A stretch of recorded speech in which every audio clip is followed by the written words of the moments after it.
What up, homeboys? Let's see here. My webcam. Why can I see my webcam? There we go. I watched So, your I'm gonna be video the other day.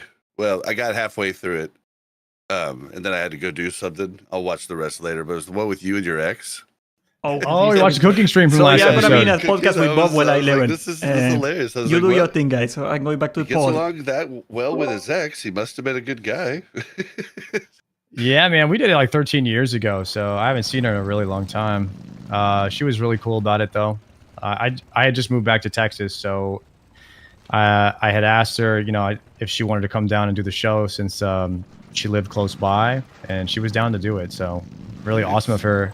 I actually did her sister's wedding as well. I'm a photographer, so I saw her one time in the past 13 years for like, you know, maybe like 30 minutes or something like that, but I was working, so we didn't really even get to talk or anything. Damn, it was pretty fun. I need to see how it ends, though. Yeah, I think the edit that I did was a good summation of the whole show, so it's definitely a good watch. I enjoyed cooking for the first time. I don't really cook very much, so it was a new experience for me, I guess. And the hardest thing was trying to find some of this stuff in the grocery store that I didn't know what it was. Oh, dude, I know how that goes. It's like, what's the difference between basil and parsley, man? Like, I got no idea. You know, I was lost. Dude, I mean, I always cooked good chili. Like, I had a few things that I cooked good, but then we moved to Colorado for like 3 years, and we did HelloFresh. I learned how to cook so much shit, like even fucking like really good ramen. Like Gotta get a sponsorship, all the brother. stuff spread out. Like, I mean, it was pretty cool. And they just send you all the shit, so you don't have to have extra shit left over. You don't have to like buy a whole bunch. It just sends you just a little packet of what you need. Perfect.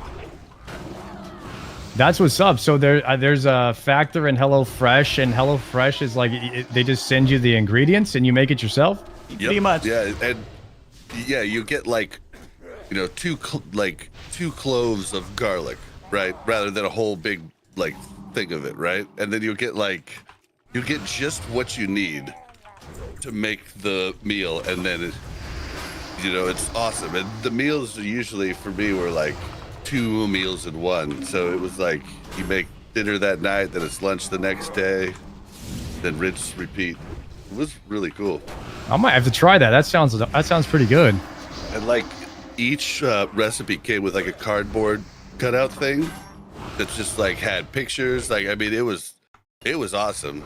It was awesome. And you felt like a true chef after you were done. You were like, yeah. That's awesome. All right. Let's see here. So what are you trying to get inside there?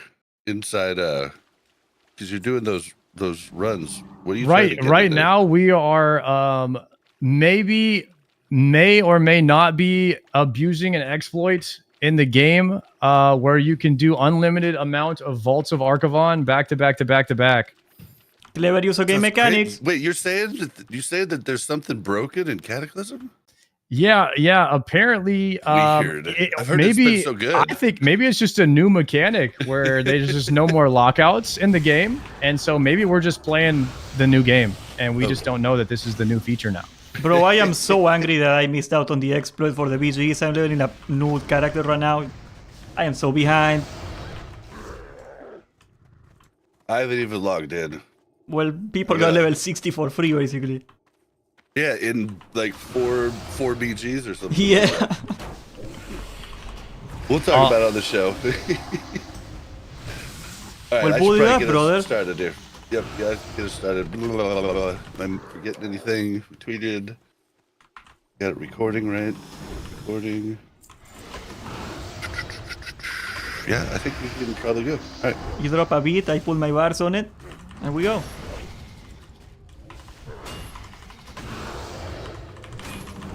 Need to pause alerts. Those aren't good in the audio version. Okay.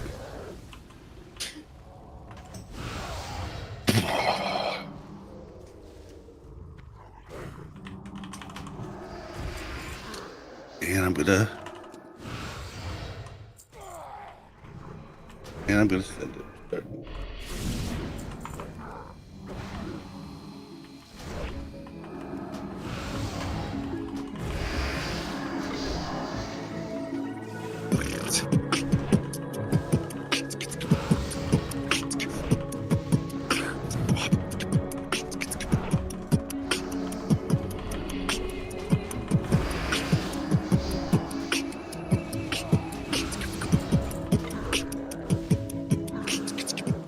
welcome to Warcraft Reloaded, a podcast brought to you by Mash Those Buttons, covering World of Warcraft Classic and its community.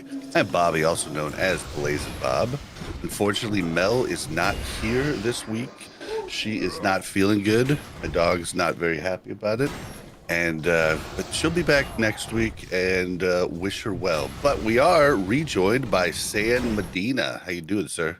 What's up, homie? Welcome back. And first time on the show, we have Sardo, man of many skills. Welcome to the show.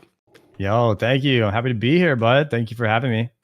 Happy to have you. All right, guys, I like to start the show off by thanking our tank patrons in Croxford, Turtle Whale, and Braxton. I want to mention we stream the show live on twitch.tv/BlazinBob. That's BLAZZINBOB.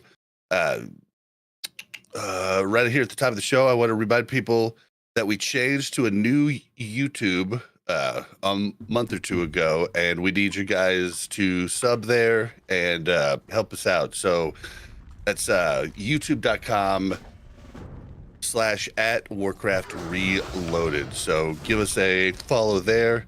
Also on the Warcraft Rumble Guild, we have 2 spots that have opened up. All that we ask is that you are active and you do the things that help the guild out. So if you want to join, that is WCR Podcast. There's a space between WCR and podcast, but invites are open. Hop in. We kick butt there. We're gonna start the show off with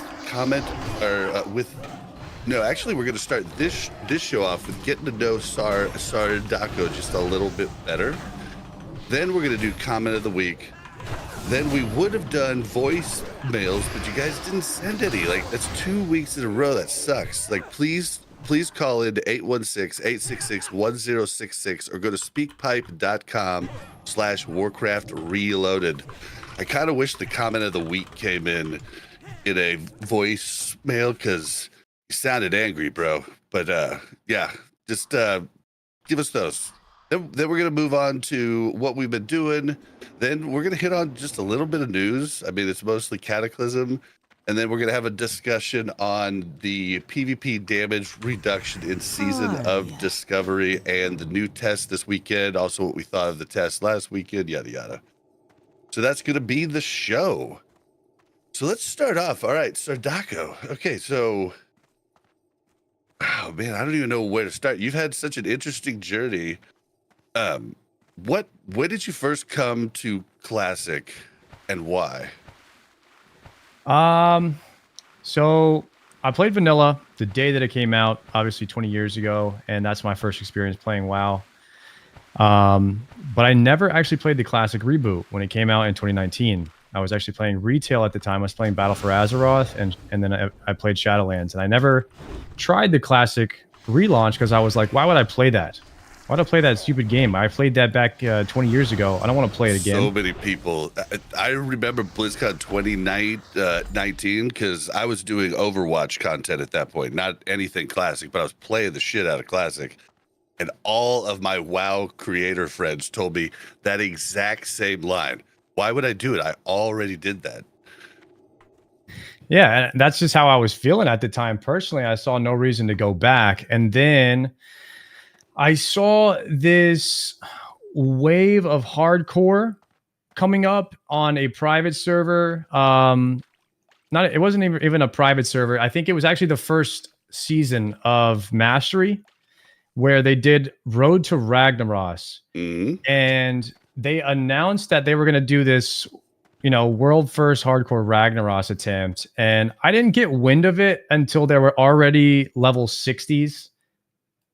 And they were in the process of filling the raid, and Ampi was leading that at the time, and I was watching through Graze for Days stream, like Crix and a couple of other guys like Stay Safe and Joker who were in the guild, and I just kind of saw this wave of hardcore starting to take off very, very early, and I was like, well, maybe I'll try that. Like, I'm not really a Classic player, but I got into it, and honestly, I fell in love with it kind of early on, and I was like, wow, nothing really no version of WoW has ever brought me like this much joy playing it.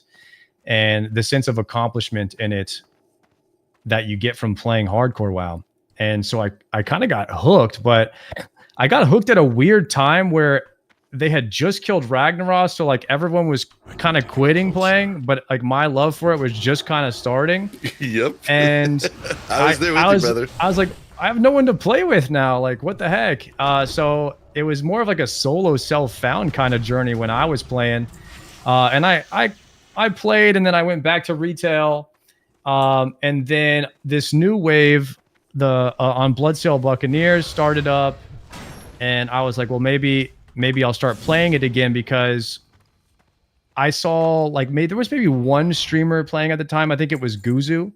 He was like the only one that was like raiding in hardcore WoW on Bloodsail Buccaneers at the time. And I was like, well, maybe I'll go back and start playing again. I wasn't enjoying retail too much at the time, and I was like, I need something to do. So I came back and started playing hardcore WoW, and that's where I hit 60 on my first tune, on my hunter. And right around that time, I started making YouTube videos. And so I was never planning on being a streamer, but at one time I was like, maybe I'll be a YouTuber. And hardcore WoW was kind of what ignited that content creator in me.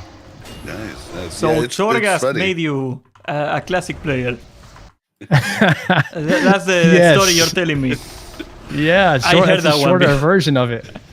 Yeah, I've been covering the hardcore scene since well before Road to Rag. Like I had, Cargos, Winky, Duranosaur on the show at different times to talk about the hardcore movement, and I always said, that sounds great to watch. I'll never do it though. And then Road to Rag came out, and I was doing stuff on what was it? It was TBC at the time, and like I was like 3 weeks late. I like jumped in like 2.5 weeks into the Road to Rag scene and fell in love with freaking hardcore then.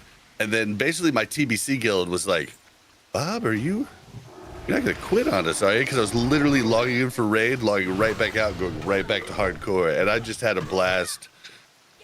And yeah, so I totally get that. I wasn't on the kill though, and even though I was in the same guild, on Bloodsail, I wasn't in on the kill there either. I stupidly died on my warrior like 3 times, and then was finally like, whip. Now I could just relax because I know I'm not in the raid at this point. So, but it turns out from so many friends telling me, it was a good thing I wasn't in that raid, because I guess Oppie was just like on everybody's ass, like, and everybody was basically just like, can I just die so that I don't have to do this anymore? There is something freeing about dying in hardcore, and it's just like you're on this train and like you're headed somewhere, and it's like that's the only thing in your life that matters, and then one day it's like the train just derails and you're like, oh, I can go do something else now, like, oh, there's other things going on that I can actually do now. So it's like good and bad when you die in hardcore WoW, I guess. Yep. Well, okay, so then after that, so there was the whole Oppie push to go to be the first to kill KT. We had Bobka and Oppie on the show prior to the whole push, right? So basically, I just lost my train of thought so hard there. He was starting the so push. afterwards, you got into a new, you got into something new, and you started raid leading a certain faction. I believe you were raid leading OnlyFangs runs, and what was that like, trying to herd streamer cats that are talking to chat instead of shielding their tank on poles? Man, I think you know what I'm talking about too. Yeah. It involved our friend C-Dank.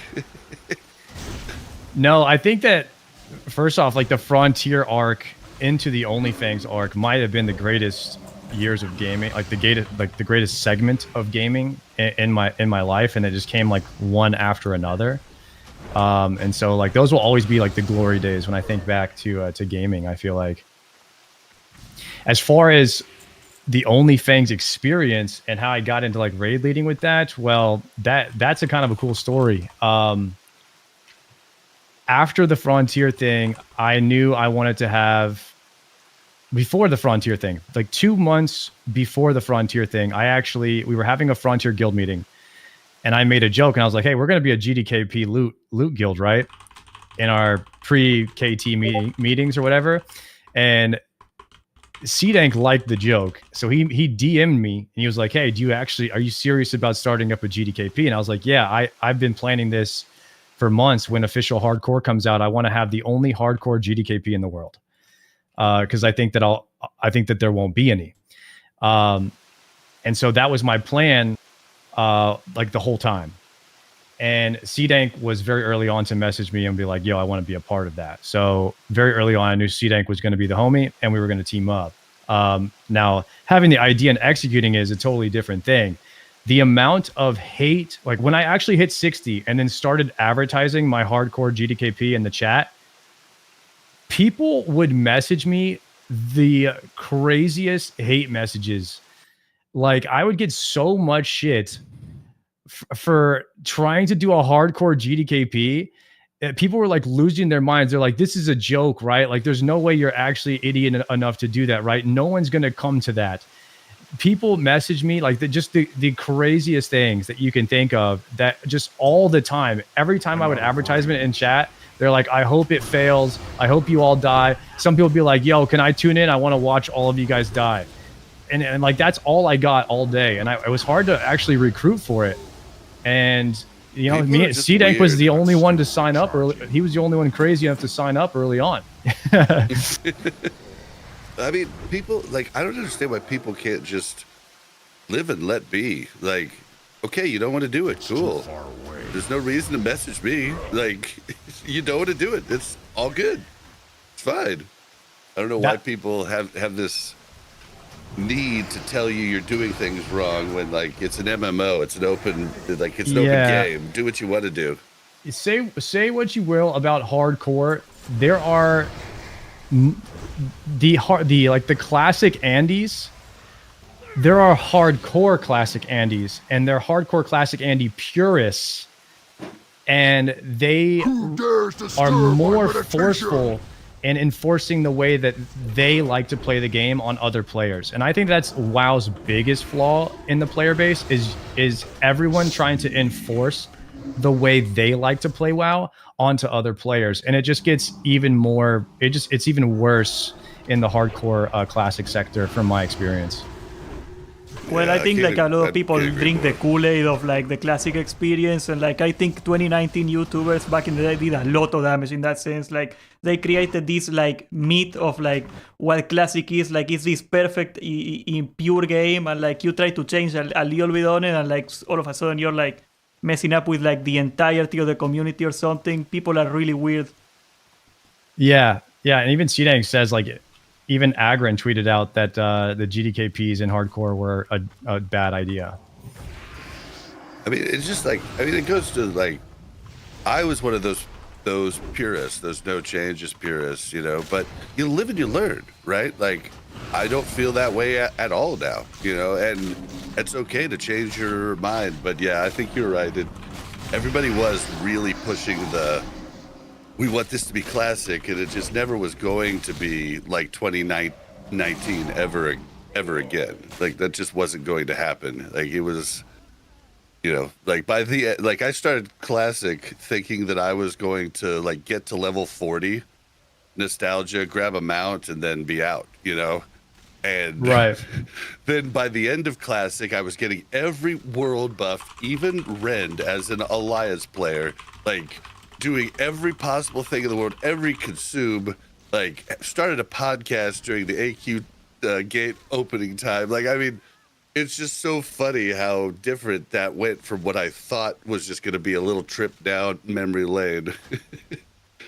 So. Yeah, and I think it is also funny too that I didn't want to play classic at all when it came out, and then I ended up discovering I was a classic Andy later.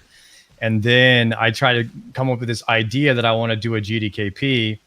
And and everyone's telling me it's the worst idea ever. And then somehow, some way later down the line, I end up raiding with some of the biggest WoW players of all time, and I'm the raid leader. That's I mean, that's pretty cool. It's pretty cool. It's just crazy how crazy idea, and everyone tells you it's stupid, can be the biggest content move that you've ever made in your life. And that was the case for me. That's awesome. That's awesome. Well, I kind of want to go over, I want to talk about the OTK stuff, but I kind of want to go over your history, because in watching some of your OTK stuff, I found out a little bit of info on you. Like, you went to school to try and be in production in some way, like in Hollywood, right? Yeah, the goal for me was always to make movies. Like, what did you want to do? Did you want to produce, direct? Did you want to write? Did you want to do all of the above? Cinematography. I wanted to be a director of photography. And that specific role, if you're not familiar, is the person who directs the camera department and the lighting department and works directly with the director on how to make the best shot to tell the story for a film. They try to get cool shots with the cameras. Yeah, I don't know a ton, but I did work as an unpaid intern, as everybody has to, starting out at Weed Road Productions on the Warner Brothers lot. That's really cool. Almost 20 years ago, but I got to work on like stuff like Mr. and Mrs. Smith, Constantine. Got to meet a lot of cool people.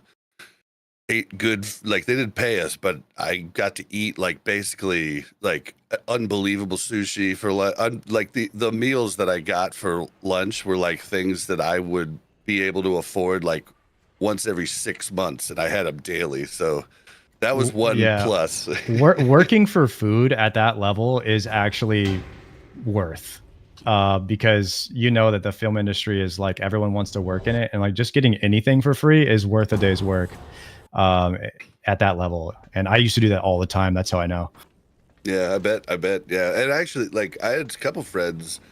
My friend Darren Bousman from high school, actually, right after I left, lucked into changing his script that he'd been trying to sell all over Hollywood.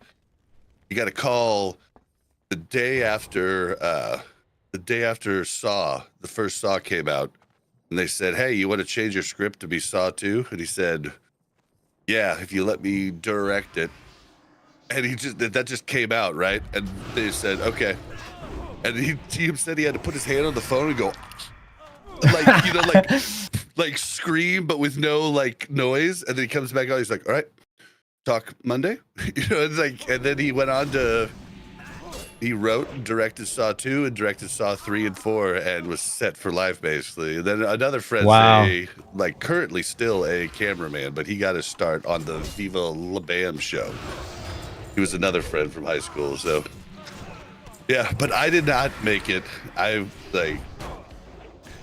wanted to be an editor, but yeah, nothing came, and I had to go back to real life. I went there like right after college to see if I could do it, and then, you know, you can only do it for so long until you have to be like, okay. Got your real gotta job. pay the bills now. Yep, gotta pay the bills. How did dating work back in the day? How did what? How did dating even work back in the day? I got no idea. Did you say dating? Editing. Oh, I mean, it was just done with what's it called, Pro.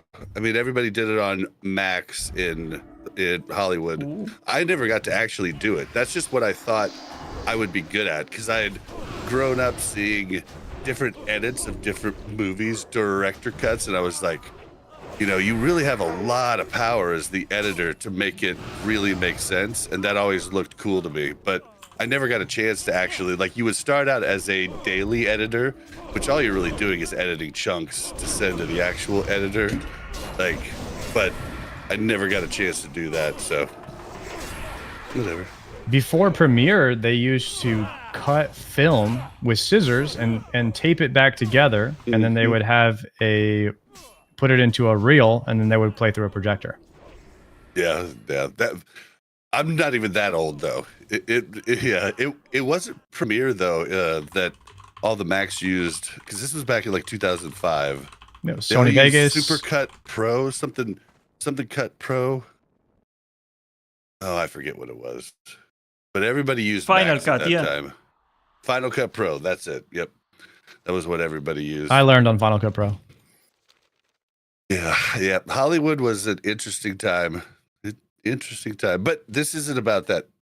I just wanted to get that because I had heard you talking about it on some different OTK stuff. But tell us all about, because I'm sure my listeners probably, the main majority are on audio side, and they're probably an older audience and probably don't even follow OTK stuff. So tell us about like what you've been going through on this OTK challenge. Man, I signed up and I honestly didn't really fully understand what I was getting into when I signed up, but it's been a reality TV show type series where streamers are competing for $50,000 and there's a different challenge each week. When I signed up, I knew there would be like kind of some challenges. I didn't know that it was going to like consume my life in the way that it has. It's all that I think about.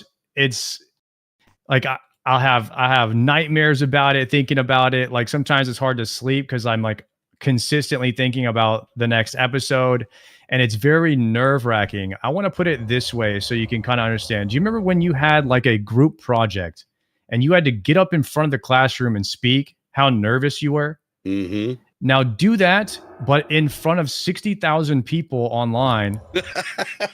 And you have some of your idols that are the judges, like Asmongold, who you've looked up to. And you throw in all that, and your nerves are just shot during these shows because you're just so nervous and you want to do great. And it's so much harder than what it looks. Even if you're in the comfort of your own house, it doesn't make it any better. It still really feels like you're on stage and everyone's looking at you, and it doesn't feel like your own stream does because it's not your show. You're on someone else's. It looks scary as hell. Looks super scary. Yeah, and then this next week's challenge, I can't even present as myself. I got to do that. Present to a panel of judges as Will Neff. So I have to also be RPing while I do it, which is even tougher. Bro, the Pimp Daco outfit, that thing kills. I like your chances. I saw it. All right, thank you. Well, I mean, you've done some pretty cool stuff. Like, I'm pretty sure you did it wasn't Hunger Games. It was hardcore, hardcore. Whoa, what's the people with the masks? The games where you play till everybody's dead. Yeah, that was a Squid Games. That's challenge that we did. I used to do those challenges. We called them death roll tournaments back in hardcore, and I tried to incorporate. This was basically just a death roll tournament reworked into a Squid Games duplicate, like a dupe. So that was my idea for one of the episodes, and a lot of people were doing IRL stuff, whereas I was always trying to stay true to myself and just do something in WoW, which is what I know.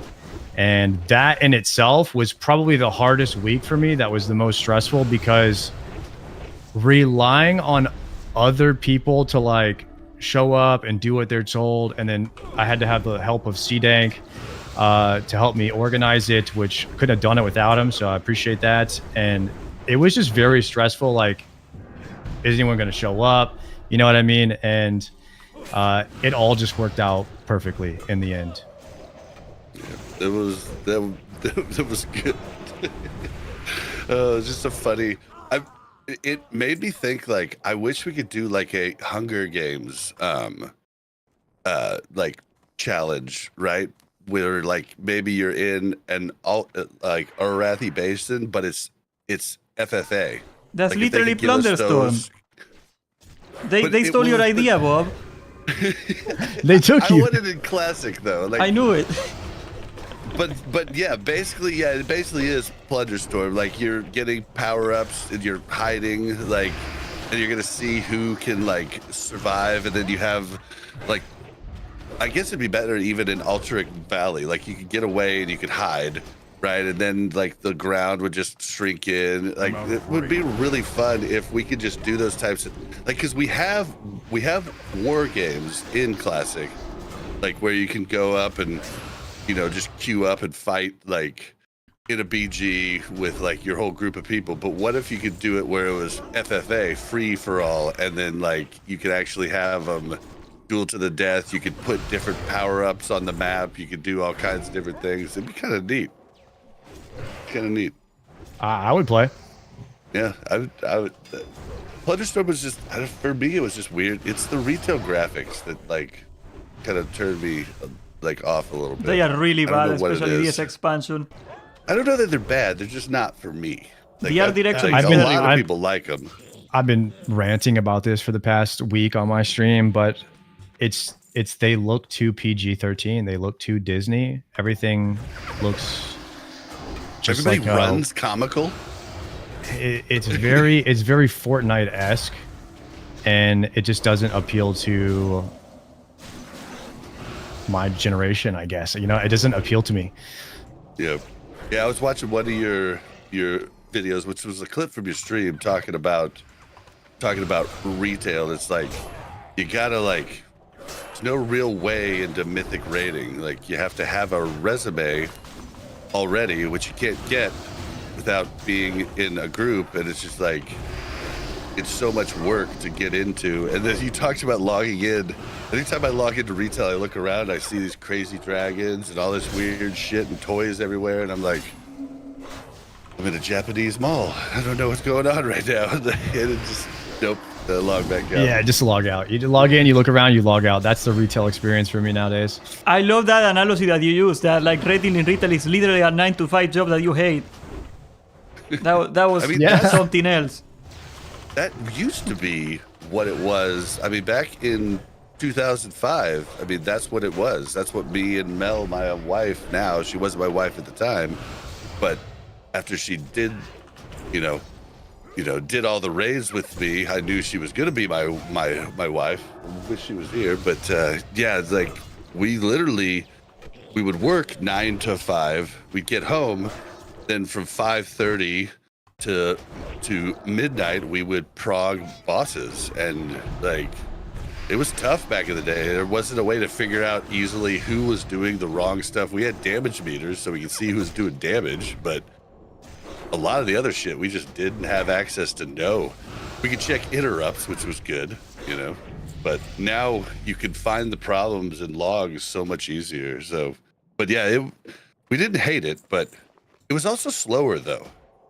Like it was much slower. Like doing prog, like you were like oftentimes wiping and then talking for 10 to 15 minutes before you did it again. Yeah, less pulls per raid. Yeah, and so you were like, you could step away, fix food while you still listened, and stuff like that. So, how many people were on dialogue? It's crazy.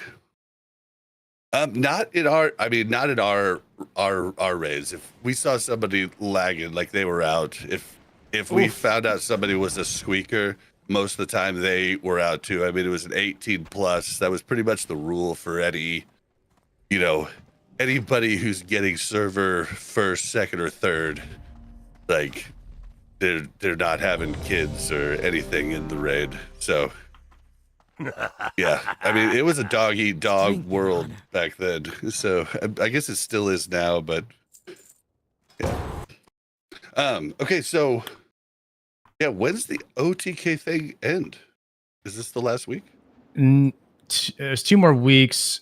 For the final, so this is 6 people, then 4 people, then 2 people will compete in the will advance, I think, or they'll compete, and then I'm pretty sure there's a final like in 3 months from now where it'll be a live show. So it's there's going to be 2 more rounds of what we're doing now, and I don't have to be in them because like if I advance through this section of the show, there's 3 sections of the show and 2 people advance from each section, so then 6 players will compete in the final for a week-long live show.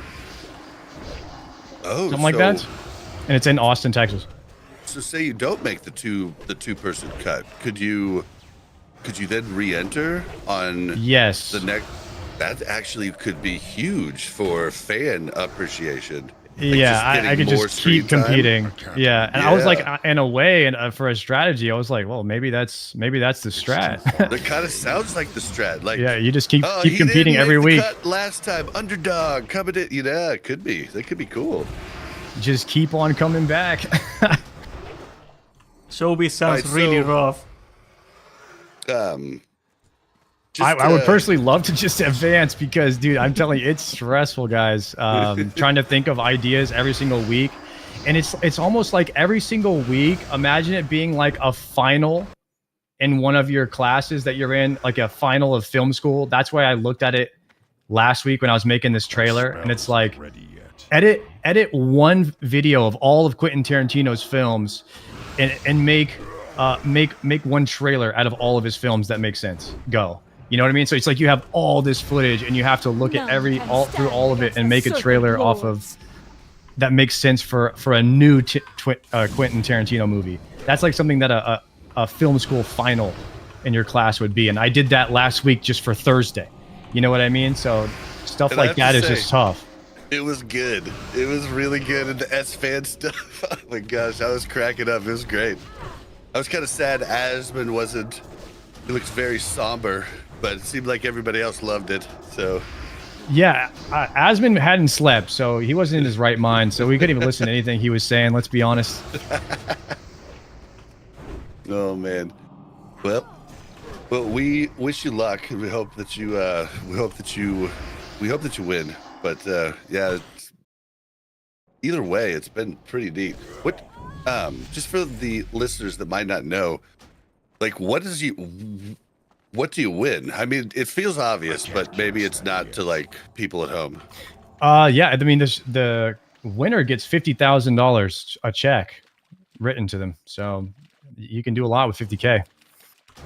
A lot, yep. What are you gonna spend it on? I don't know what else. If you get anything else with it, maybe they throw in an OTK sweater or something like that. Honestly, like what's the word for it? Clout? What's the word for like when you exposure? Yeah, exposure. I mean, you're just getting tons of exposure. Speaking of exposure, I don't usually say this live on the pod, but thank you for the raid, Simon Eyes. Huge raid. Thank you, sir. Okay, so very last thing, Horde or Alliance? Oh, I mean, I'm Horde for life. I started Horde 20 years ago. I spent the majority of my time on the Horde, and I'll always be a Horde player. The only reason I really have an Alliance character is because of one, hardcore, you had to play Paladin, so like everyone was Alliance. And then I have one Alliance 2 now, and that's because my friend Zaryu, Ozzy, and Savix, they're Alliance players, so I just I play over there with them. I have one character. The coils nice. Will crush you. All right, well, right. Sad, you got anything else for Sardo before we move on to the comments? Oh yeah, can we get a Pimp Daco emote right now? Can you do a visual, Jamie? Can you pull it up? We gotta see that. Yeah, that's dapper as shit, dude. You want to see the Twitter pic? The world's gotta see it, man. Look. Now I gotta look. I don't think I've seen this. Oh, okay. Yeah, for the people that are listening, he's basically like wearing like an animal print coat. A Macklemore, you told me this? Then like not a scarf. What do you call it when it? The ascot. Yeah, like when you're wearing a suit with it. It's like what Hef used to always sport, right? Yeah, my wig is in the mail right now. I was trying on outfits because I have to be Will Neff on Thursday. So I was trying to figure out if I need to order anything from Amazon, and I was just trying on stuff in my closet. And I was looking at his Instagram for inspiration, and I saw a couple of outfits that were similar to these two. So I just went with what I had in my closet. But actually, Will Neff commented on the post. He said the outfit on the left goes crazy. So I feel like if Will Neff himself tells me to wear the outfit on the left, then maybe I should just go with that because I'm imitating him. That's awesome. Don't get any better than What's that. the wig gonna be like? I'm going with his current hairstyle now, which is very much like a not like a bowl cut like Shaggy from Scooby Doo, but it's about that length. You know, it's more Keanu Reeves long hair, Like young Keanu. Gotcha. Yeah, like mid length. I got to go to his house a good 2 or 3 times. Oh no way! I heard Keanu's just a really nice guy. I What- never got what to did you actually do? talk to him. I had to drop off. Script edits during the filming of Constantine. But yeah, I've heard he's awesome. He's one of the few I didn't get to talk to. Angelina Jolie, super awesome too. Russell Crowe, huge dick. I could go on. I talked to so many people because I answered the phones, right? So, and then they would come in and I would get them water and all their, the snacks, whatever they would need. But yes, some of them. Angelina remembered my name 2 months later when she came in, which I was just like, "You're actually a person." That's awesome. Yeah, I mean, like, you it was really gotta super go out cool. to your way to be mean to an 18-year-old intern. Like, that's gotta be. Yeah, dude, Michael Mann, mean. Russell Crowe was the real mean one. But I think he was hungover and just, yeah. I tried to confirm his name because he was muffled. It was like, "Did you say Russell Crowe?" And he was like, "Russell fucking Crowe, you twit," or something like that. And I was like, Russell Crowe on 2 for Akiva. Isn't that the guy that gets in fist fights all the time?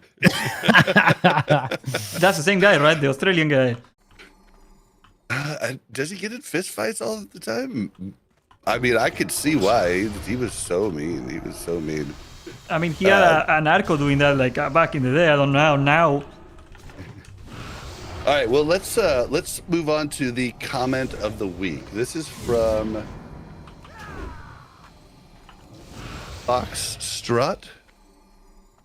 He is a little angry. He says that, but just a reminder that you have both Horde and Alliance listeners.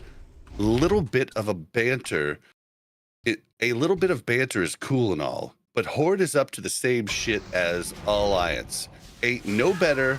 You're just not on the receiving end this time. I wish you could swap places for a while, playing some BGs with a ton of shaman on the opposite team. The OP class is ignored by Blizzard for 2 phases now, and by you in this podcast while trying to understand why World PvP and BGs are the way they are. Easy to forget when they are on your team. Rant over. Still a good pod though. I think the Mere Casuals podcast is also nice audio format while farming and doing WoW stuff, not just reloaded or countdown. I can see the YouTube comments on that one, man. Here's one. Here's a top comment probably. Sounds like this guy failed the character select screen. Well, Oof. okay, so Fox, I'll tell you one thing. About 50% of the games that I queue into, that I'm just solo queuing or queuing with a few friends, we have no shaman on our team. So just know that it isn't like there's shaman everywhere. Like, I don't know why. Like, even for raids, like, you want one shaman for every group. It just makes raid easy, like easy mode when you do that. We can't find them. It's like, so, yeah, so I don't know, like, we don't, like, I don't know. We don't, like, it's not as great as you think it is for us, yeah. But when we do have all those shamans, yes, they are OP. They are blowing you up, and we love it. But you also have paladins, and paladins are annoying. Like, super annoying in BGs. Like, you go in for the blacksmith, there's 5 pallies. You're like, which one's popped a bubble? Which one hasn't popped a bubble? Which one still has a bop? Which one still has lay on hands? Which one, like, and I mean, they just hold the flag forever. So it's tit for tat on both sides. I mean, like, guys have let me anything tell to you, add? I am I in the agree. horde, and I am mad at shamans because, like, for the whole of Sol, I've been tanking to my best of my ability, being happy with my little warrior. And the second I think I'm doing okay, a shaman gets in the raid, and all of a sudden, like, they don't need me anymore because, like, what 2 tanks used to do, what that one guy can do, and like, people are like, yeah, can you DPS now? Can you DPS now? Yeah, like, tanking is stupid. We don't need you anymore. And I'm I sorry, hate Stan, I'm shamans. sorry. If we could delete shamans out of the game, I would, and I'm in the horde. Okay. I'll say this: even if both sides got shaman, like we'll always want something to complain about. Like even if everything that you don't like about shamans got fixed, there would just be something else to complain about. Like you would just move to the next thing. And so for it to be shamans and paladins is not such a bad thing, I think, because paladins are very good, and they have a lot of advantages that people just don't talk about because most people are so hyper focused on the DPS and the damage numbers that they don't care about anything else. But they have way more utility as far as like just completely ignoring mechanics with an immune. This is the strongest ability in the game. I mean, I remember I was solo. I can almost solo tank any fight in the game as a paladin because you can completely ignore mechanics and drop your stacks. Not to mention you can get rid of any debuff with like the bubble too. Like that's really stupid. Also, and rogues can't even live through a fight with the Shadow Priest. I mean, we can kill the priest, but we die a few seconds afterwards. yeah, and also, one shaman in every group is completely trashes all the other classes because it takes up a spot. Whereas, Alliance making the groups is so much. You have so much more freedom when you're making groups as Alliance because you just need like 3 pallies and they could play any role. Whereas like you need 1 shaman in every group, and so it frees up more space in your group, especially in 40-mans. You need 3 pallies in a 40-man. You need 8 shamans in a 40-man. So if you want to play optimal, and it's like why would you not play the game optimally? Yeah, it was a hard lesson for me to learn at the start of this phase. Like with the 20-mans, I thought, oh, we got 2 shaman, we'll be fine, 6 of 8. Like, you know, it's just like, and then you just add 2 more shimmies the next week, 8 of 8. Yep. And no wipes. You know, it's just like, it's absurd how much it changes. Like, I think Jake from Tree was talking about raid comp is the #1 thing, period. You are doing yourself a disservice by bringing the player, not the class. Jake also made like a super good point that I never really thought about. It like when he said that shamans are extremely toxic because it generates a lot of player in the raid conflict. You know, because like if you're not like a super tryhard guild, chances are you're not gonna get a shaman every group in like a 40-man, and like that conflict of who gets to get Wind Fury, who gets to get canned. I think that is way. It conducts to a lot of issues in like the middle skill guilds. The Alliance doesn't have to deal with that. It's too far away. And again, I wish we could delete shamans of the game. Okay, I am in the horde and I don't want them in my faction because of that. I hate There's them. all these different types of things too that Blizz really needs to think about. Like, they're trying to bring, like I read somewhere in one of the blue posts, they're trying to bring ranged hunters equal to melee hunters. Well, then why the fuck would you ever bring a melee hunter? If he's not doing more damage, then you want him to have the freaking 150 fucking attack power buff. Like, you're gonna require him to be ranged. So it's just like, they need to think about these things that, like, you know, like if you have a huge buff, like, and you do the same DPS as another spec, you're going to be expected to go the proper spec because being bad at World of Warcraft is rude. So, well, people get really for the mad life at of me, I can't figure out why melee have never offered a buff to range, but range can offer buff to melees. Yeah, that is weird. I mean, it happens later on. Well, okay, I guess it happens in all retail. Crit in like It Wrath. happens. In Wrath, like, didn't Assassinations give a 3% all crit, like the same one that Boomies did or something like that? I forget. I can't remember. But yeah, it's just, you have to have differences if you want to have all the different things play. And like what it's looking like is I'm going ranged hunter like very soon because it's going to be the best for the raid. Whereas I'd like to just pump and just top the damage chart. But also, I think he might have been talking about, we've talked the last few weeks about Crusader Strike US and how the Alliance seemed to be kind of bottom feeders. He might be a little mad about that, but I'm sorry, dude. I've played Alliance, I've played Horde, I've played on a lot of different PvP servers. On Crusader Strike US, the Alliance are typically sitting everywhere, like at the dungeon entrance. I've never seen Horde. I've never seen them like camping. I'm out of range. Bro, Like, we've been they get camping in there, together. they kill. We were in the same raid doing it. What are you talking about? Come on, what bro. Are you talking? No, hold We on, were the ones tell me. killing the Alliance. Kill that scum. When?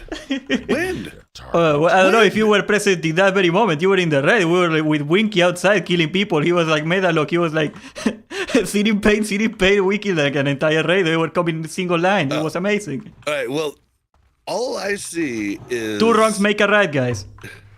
I just see, like, I see Alliance sitting at entrances and everything, and I don't know if that's because their queues are longer. Usually that's the symptom. It's too far Like, away. whoever has longer queues, like if they have a 20-minute queue, they're going to fly someplace and try to gank so they can get honor per hour. You know, that makes sense. And that's been my guess. I haven't been saying that Crusader Strike Alliance just suck ass, but back in phase 2 original classic, the reason Horde were destroying everybody everywhere is because they had 30-minute queues and they needed something to do during those queues, and it made sense.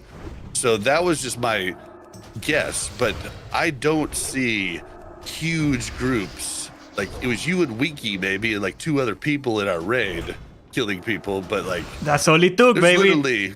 There's literally like every time we zone into raid, there's like a raid of just 20 people collecting honor there. Yeah, like I think that's a problem. Even, like moved off of our server too. You want to talk about that, Sardo? Yeah, I couldn't take it anymore, guys. I can't take death running to my body one more time. I had to leave it. It was taking too much of my day, every single day. The amount of time, if I just added it all up, how much time I spent death running to my corpse because I was getting ganked, I couldn't do it. Yeah, and streaming hurts that too. I actually ended up blacking out my, like I was having and I'm way smaller than you, right? Like I usually have 20 to 30 people watching me at any given time, right? And like, I blacked out my lair, and all of a sudden, I didn't get found as much. And like, you know, like, and I didn't have PvP problems as much because like people were like, well, do we want to do the lairs? But the bigger you get, the more tenacious those people are to find you and try to gank you, right? So, luckily, I'm not big.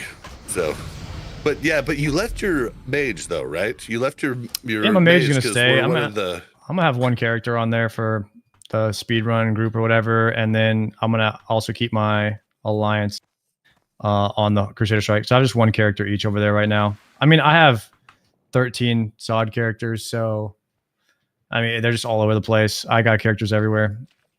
I mean, I took two. I took 2 as a strategy because I want to get a Thunder Fury. Made my own guild on Wild Growth, and we're just gonna be like a pug, first come first serve style guild. And I'm just gonna try and get myself a Thunder Fury on my warrior, and I'm gonna play Gladiator Warrior over there. And I'm gonna I had my hunter brought over so I could farm enough gold to be able to afford the Thunder Fury. So my hunter will farm the gold for my warrior to be able to afford to have one. Yeah, we were in raid. We were in Bobka's raid. Like the same raid you were in the week prior on your warrior. It went a lot smoother this time. You know, we didn't get locked in. Half of us did get locked into the second boss and lose our buffs, but the winds guide you. Everybody was like, "Did Sardo transfer?" And I had a couple people in chat ask where you transferred to, and I wasn't sure. Was it Wild Growth? The only like PvE server, right? Okay. I don't know. I think they've been changing it up because some people went like, did you go like, what's the pop on the server that you went to? Right now, I think it's high. Okay, because the first initial ones were offered to a server that the was RP like, one, the dead one. Yeah, like Yeah, you don't want to be there. Lava Lash. The Mere Casuals podcast went to that one, and I looked at it and I was like, dude, there's only 274 people that raid on the Horde side there. Like, what are you gonna do? That's like what, So 6 you got a guilds? different option, I guess. They opened the transfers to Lava Lash at first, and then they opened it to Wild Growth for that Wowhead post where they were talking about people who were kind of upset with the PvP experience because of how ganky it is, I guess. I mean, It's just griefing. Like, that's one of the things that Griefy I'm really is upset a at better the word. 2019 YouTubers, and they talk about the purity of Classic. Like, that's why I said that. Like, I think all this problem could be solved if we make it a PvE zone in the entrance to raids. Because what's happening is it is the most optimal way to farm honor to kill people in the entrance of raids. Why wouldn't they? It's not a community problem. And like, the problem with that is like, after training their audience for 6 years to think that like the vanilla friction or whatever is a thing, like if we make any measure to prevent griefing, they're gonna see it as an attack on Classic, and like I don't think they're gonna be able to do that. So we can dog ourselves into this hole now. I mean, I was asking for it in TBC. I mean, when we finally moved off of, we were Alliance on White main, and from AQ on to the end of Classic, White main was beautiful. It was 50-50. It was awesome. And then we went into TBC, and slowly it turned to 70-30. And then all of a sudden, phase 2 or whatever, when we're trying to get into to the one in the blue zone, I always forget the names. Desquello Marsh? Yeah. We were trying to get into Sunken Temple. Like, that literally was like, you would get killed 3 times trying to zone in. We eventually adapted and summoned inside, you know, the portal, you know, and stuff. But like, you would have to run. It was a good 5-minute death run. Like, and you had to do it 3 times. Like, that's nuts. Yeah, they need to turn PvP off near the raid. And Yeah, and why not? To be honest, like, it just should be turned off, because it encourages griefing, and no one is there to PvP. What Like, good does it make? It literally just ruins people's time in the game. And why would you encourage and foster a behavior that discourages people to play the game? Yeah, because I mean, those people, yeah, exactly. Those people aren't coming to PvP.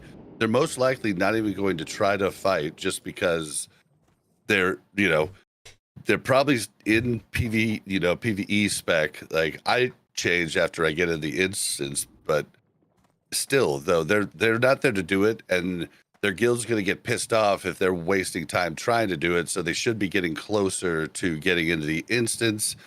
I don't think it would be that hard just to have like an immunity around the instances, and just like, I'm out of range. let you know if no in chat, no war mode, no. I like the PvP the rest of the place. Like, I know a lot of people aren't like that, but I absolutely love feeling like I'm in danger in the world. Like, it makes me sad when I don't feel that danger. So I don't want war mode, but It's just, you got a line of 20 people that are going to a place with no intention to PvP. They are not prepared to PvP because that's not what they are gonna do. Like, that's a slaughterhouse. That's hunting in the zoo, like we say in Spanish. That's what's going on there. Like, that's just degenerate behavior. Why would we like allow that? Remember when PvP came out in phase 2 of Classic before Battlegrounds, and the most optimal way to farm honor was camping flight paths because people were AFKing flight paths? Well, do you want to go back to that? Because that's literally what's going on here right now. Just, I don't like it.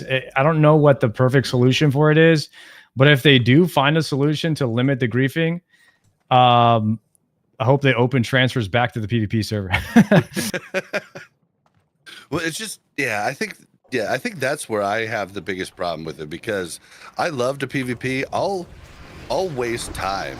My wife, you know, Mel, wants to kill me when we're trying to accomplish a goal. And I'm just like, no, this asshole attacked me at half-life. Like, I'm just gonna kill him 2 more times, and then we're cool. And she's like, oh, you're just wasting our time. But see, I don't do that on the way to raids, because it would be extremely rude to waste, 19 other people's times. And that's the thing that makes it super dumb that you can PvP at the start, and anybody who's ganking people just like I feel like there's a raid that's always there just ganking people and not even going to raid. So I could be wrong, but there are. Yeah, like that's it's where super I just efficient. don't want it. It's amazing if you want honor. Yeah, because nobody fights back. Exactly. Yeah, just, Fishing in a barrel, also, you though, say? Sardaco, they should also allow those poor people that went to Lava Lash to go to Wild Growth too. Yeah. Because these poor people are there now, and there's no paid transfers, from what I understand. It's just when transfers open, you can go free, and yeah, they should let those poor people off of their dead server to go to like a proper PvE server. So just a thought. That would be nice. I mean, right now the game kind of feels pretty dead to me in general. I feel like where the SOD is losing a lot of its player base to Cata right now. You think so? On my server, you can definitely feel it. There's just not a lot of people looking for pugs. We don't have unlike Wild Growth, we don't have summoners hardly summoning anywhere. There's like one summoning bot on our server. On the Horde side, I think the Alliance side is pretty equal to Crusader Strike population, but the Horde is definitely not. It's about half. Damn, yeah. You can go anywhere on Crusader Strike. It's crazy how like easy that is. For the Horde. I like that. I definitely missed that. Have you looked at how much gold you spend in a day, though? Oh, dude, doing the secondary worth it. professions, I'll throw down like 30G just to go to Moonglade 5 times. It's worth it, though. And it is so worth it for the amount of money you can make. It's just like real life. Like, I mean, it's honestly just like buying gold, like, but in game and not breaking TOS, right? Like, you're going to make more because you're warping rather than taking your time to travel. Right. So, like, it's not as dastardly, of course, but it's the same concept. Whereas, like, real life, you make all this money, it would take you 10 hours to make this gold, where as you make it in a half an hour IRL, that's why people buy gold, right? But that's kind of the same concept for summons in game. Like, people are like, why would you pay that? Well, because this travel time, I could have made, 15 to 30 gold, and I'm paying three gold to go. So seems like a win to me.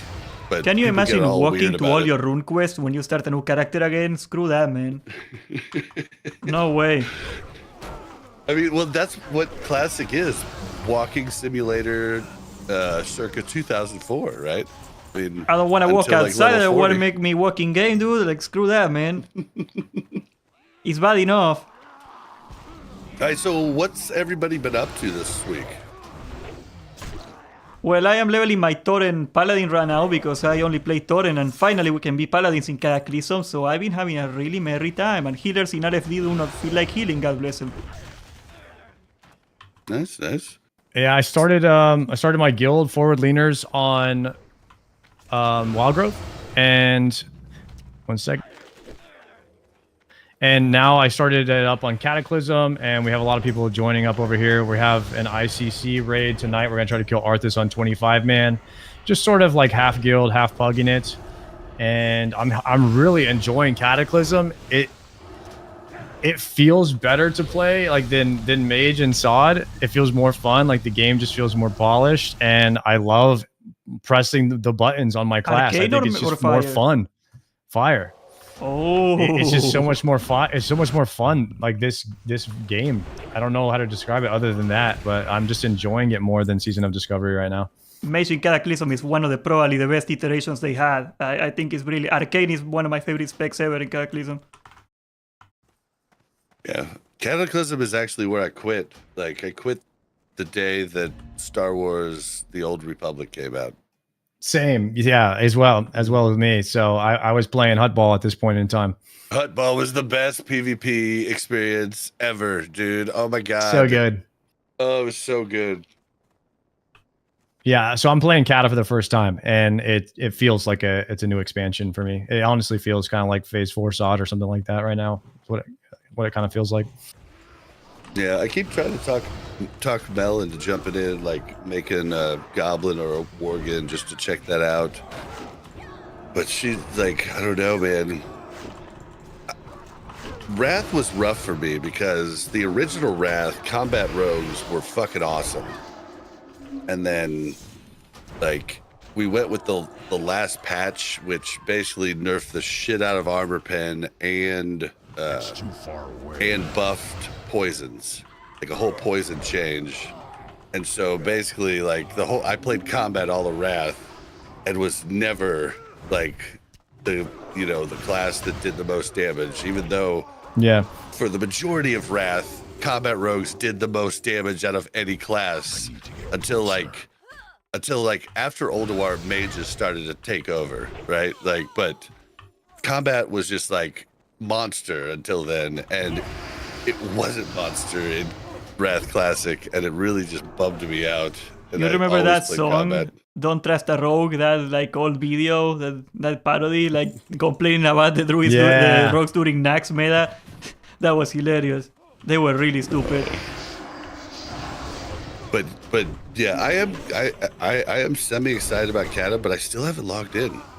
Like, I was in the first round of beta, and I didn't log in. Like, I don't know. Logging into a beta is the same feeling as logging into retail. Well, yeah, just like, oh shit, none of my stuff's set up. All right, oh shit, this isn't working. Oh shit, this isn't working.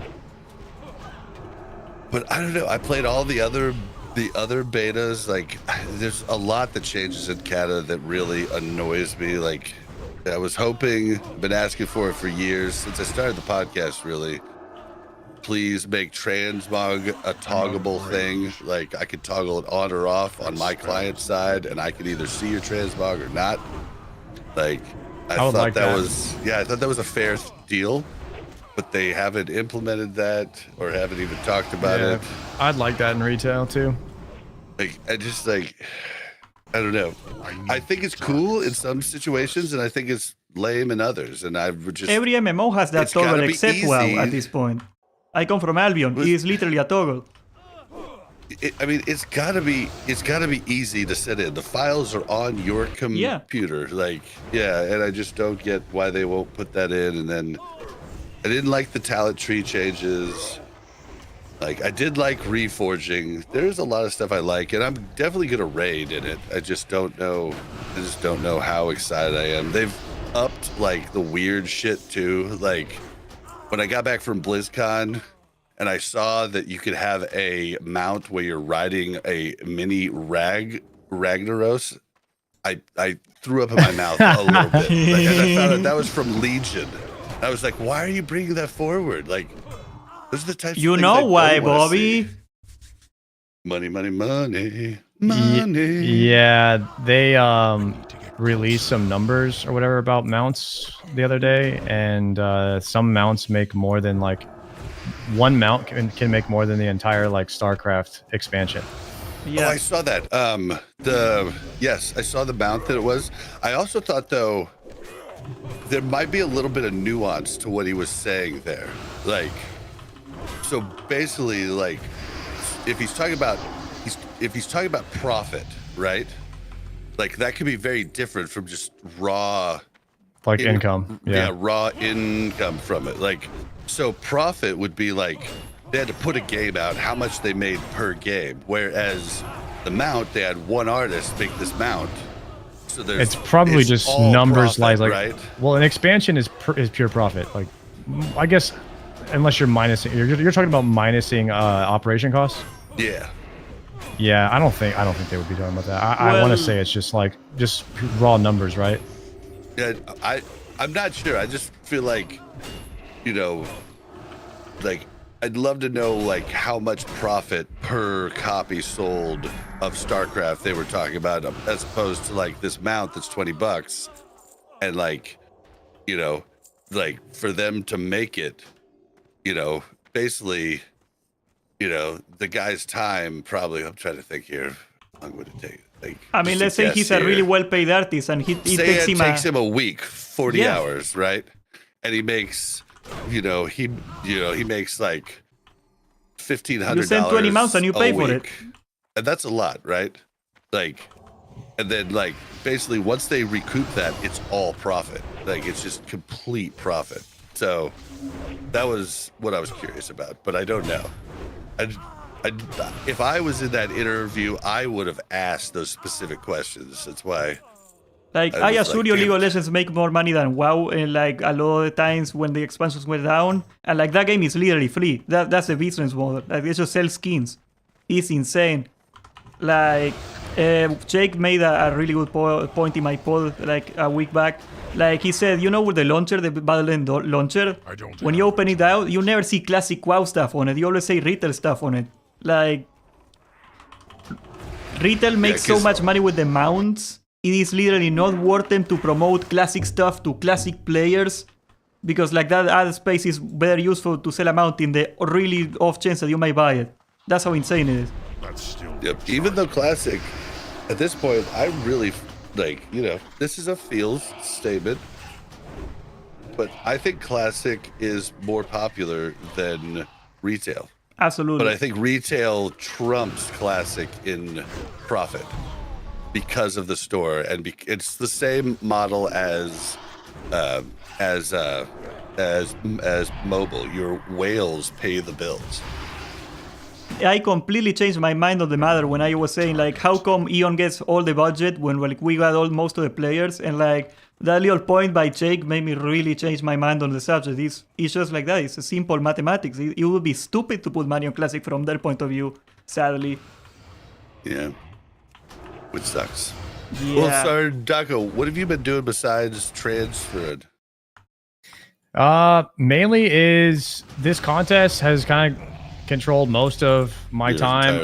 I'm trying to build up my YouTube and now my Twitter. Trying to build your social media is definitely a tough thing. And between just trying to figure out what my next YouTube video is and streaming every day at the same time, you know, I try to also do little things like post, hey, take a selfie, I'm going live at this time today, stuff like that.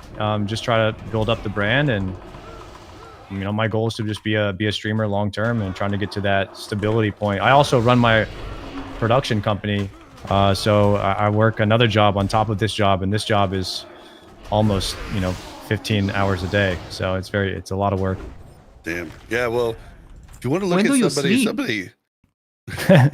Yeah, I sleep about 7 hours a night. I literally I go from my computer to the bed and come back to the computer right first thing in the morning, and that's what I do. I mean, if I'm not editing, I'm streaming. I love that. It's rough. That's angry. Like, I'm You're gonna seriously make it. thinking about doing what Frost Amos does, like getting like a little treadmill that can like go underneath me and just walk while I'm playing sometimes, because I literally do the same thing. I go right to my computer, then I run errands, maybe hour or two a day, touch grass, then I come back right to my computer, and yeah, it's just like boom, boom, boom, boom, boom. Yeah, it's a grind. I mean, streaming at minimum, I'm streaming 8 to 10 hours a day, 6 days a week right now. Just take off Saturdays right now. If you want to look at one of our buddies that's building his social media fast, check out Sarth, dude. Sarth, that guy doesn't sleep either. It's all about commenting on everybody else that's into the same thing that you're into. Like Sarth, I remember when he created his Twitter account, and like, you know, I'm like almost 2K followers. Sarth is like, you know, and I've been working on my Twitter account for like 7 years, like since I started podcasting. Sarth is like, he has almost tripled me now. Like, and he just comments on other people's stuff constantly. Like, and I think like he's that's everywhere, the trick, man. That's the secret. I'm too lazy to do it. Like I didn't even know this, but he had like a TikTok and he gets like 1 million views a video sometimes, and like on top of all his videos, and like he edits it all. I don't know when he sleeps, that man. It's insane. Well, he has an editor now that works with him too. So like that is a thing you're really trying to push. I know it sounds like an expense that you don't need, but oh yeah, you do at that level. Yeah, I keep thinking I should get one to like do clips of the pod, because I suck at them. I've tried, but I would pay an editor right now. I just don't know what I would even tell them because I feel like I haven't found my style or niche or thing that I really want to like put out all the time. So I don't even know what I would tell to the editor. You know, he would kind of just have to freestyle and do his own thing. It's really hard to delegate. You have great. Like I've loved the videos you've put up, just like talking about a thing, like the retail thing. Like, I mean, that was a nice, easy, bite size, like, you know, good video. And it was just you talking. Like an editor could throw in clips and shit, you know, that would make it like, you know, even better, right? Like that's what an editor can do for you. Like you have the content in you, you know the game. Editor can just make it look cooler. Yeah, so I feel like there's a couple ways to go with content in general, and one is like, you know, there's the informative route, which is like a news person, which is like Bellular, Comeback Kids, and they're just guys that basically just read Wowhead, and they make it look pretty. And then you have the content creators, which they're creating their own content out of either like gameplay or role playing. You have that's doing really good. No Hit Drum, yeah, he's really good. You have like Frostadamus, guys that make like gold making guides, and then you have gameplay content creators like Showbeck, who also does RP, and he's just the best at it right now. Who's in his numbers show that how fast he's growing. And then you have guys like that are really big, like Asmongold. And what these guys are doing is their content is literally just talking. They are moving on from WoW because I think Asmongold is amazing because he grew bigger than WoW right now. He's doing non-WoW stuff because like I think he ran out of WoW people to reach at this point. Like that's however I'll say this, however big you guys think Asmongold is, multiply it by times 10. He's way bigger than whatever you think he is. Yeah. He's massive. He's the biggest streamer in OTK. It's not even close. He jumped to the normie chasm, okay? Normies know who he is. And he's doing it on his alt channel. On his alt channel, I know. He is 10 times bigger than anybody in OTK, and he's on his alt channel. It's unreal how big Asmongold is. And all he does is talk. And that's the content. And if you really want to get big as a streamer or content creator, make talking your content. And it's the quickest way to pump content. And if it's good, you have a recipe for success because now you can create content faster than anyone else, and it's good content. See, and it's evergreen, you know, it's always relevant. So like, is that the best way? So I feel like that could be the best way to move in for somebody who's established and like people trust, right? But like you're talking about somebody new just talking, right? Like even if they know what they're talking about, like I remember the first time we had Willie on and we did an interview with him. He was like, well, when I first started my channel, I stuck to just info, giving people info because my opinion didn't count to them. Then later I would throw opinions in and then people cared about what I said, you know, like, so I don't know. It all depends on you and like what your stepping stones are. I mean, if you have those types of streamers, like, that are going to help you out, like it's a huge stepping stone for you to get found. But it's also like you talk about talking, you have to have like, it's not something everybody can do. I mean, like it's just, you know, it's unfortunately not. Like you have to be charismatic. You have to be, it's a skill, people man. have to like you. Like, yeah. And it's not easy. Yeah. The exponential, the takeoff, there's a certain point, like the growth is so slow. The first follow is the hardest. Like if you want to go with a saying, but when you hit a certain point, anything works because people will watch anything that you do because you have the reputation.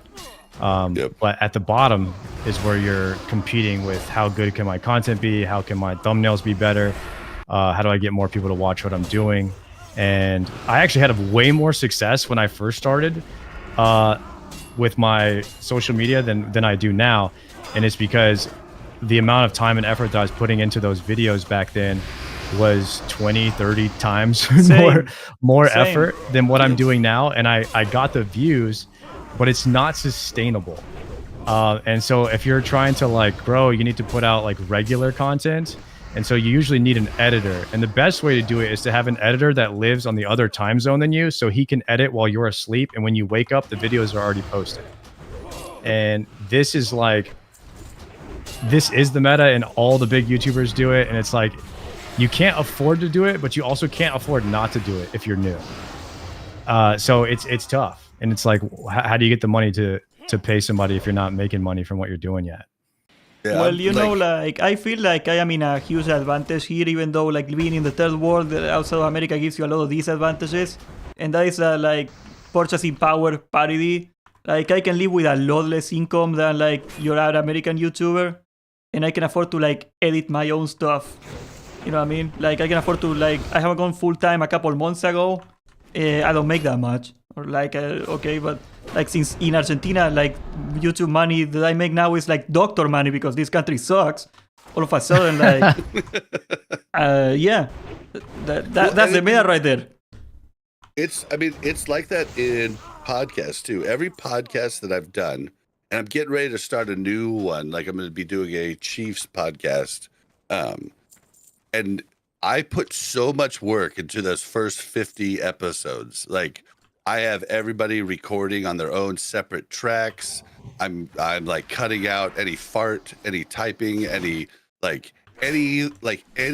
right? Like, and I'm making it so if somebody starts talking before somebody else is done, I'm moving it over where it looks like they just talked right after. Like I'm making it perfect. That's how the first 50 episodes of this were. Then after you know, it's just like when you're courting a girlfriend, right? Like you're doing the same thing. You're on your best behavior at first, and then once they fall in love with you, then you know you become you again, and then you get fat. Do less work.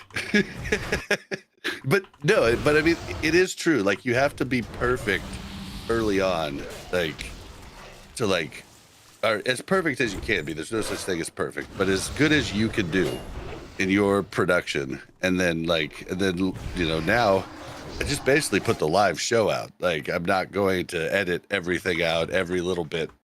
Like it's just not going to happen. So yeah, I guess that's crazy. But for me, what I've been doing, my hunter has started raiding. I've raided twice now.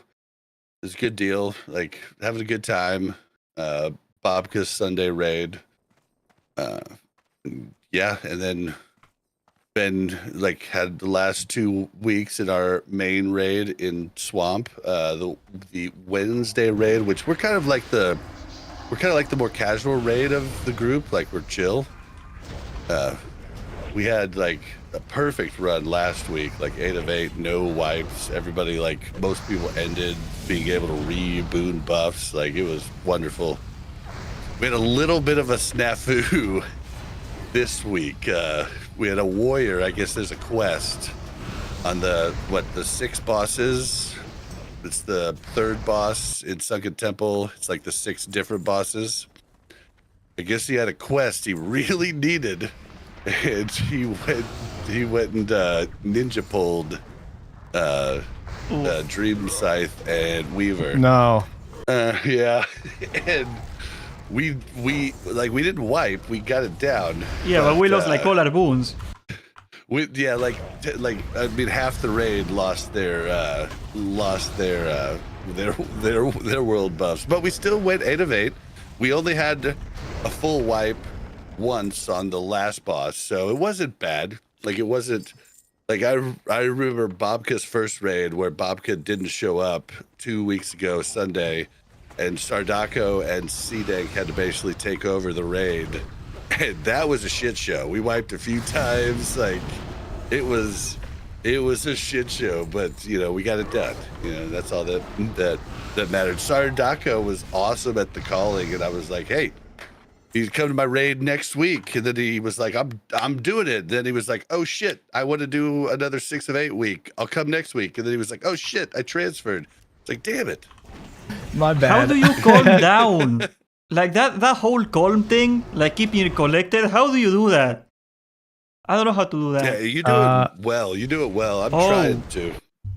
I don't know. I think that I realized from raiding forever and not being the raid leader that a lot of raid leaders would panic and their voice would fluctuate, and it would make me more anxious. Dude, and that's what I work on every raid. Then I watched like Maximum, 21st man raid lead for World First, and saw kind of like how he does it. He's like, all right guys, next up is going to be the soaks. We're going to do that. All right, and Paladin's moving now. I just kind of saw how he hit that, and so I know that the success of the raid depends on the inflection of my voice sometimes. So I kind of try to enter a meditative state, and in hardcore you have other people's characters are in your hands a lot of times as the raid leader, and so hardcore sort of trained me to really enter that trance and not ever like have my voice raised or anything like that, so that nobody would panic and get other people killed. That's a good call. Well, we had Lubes.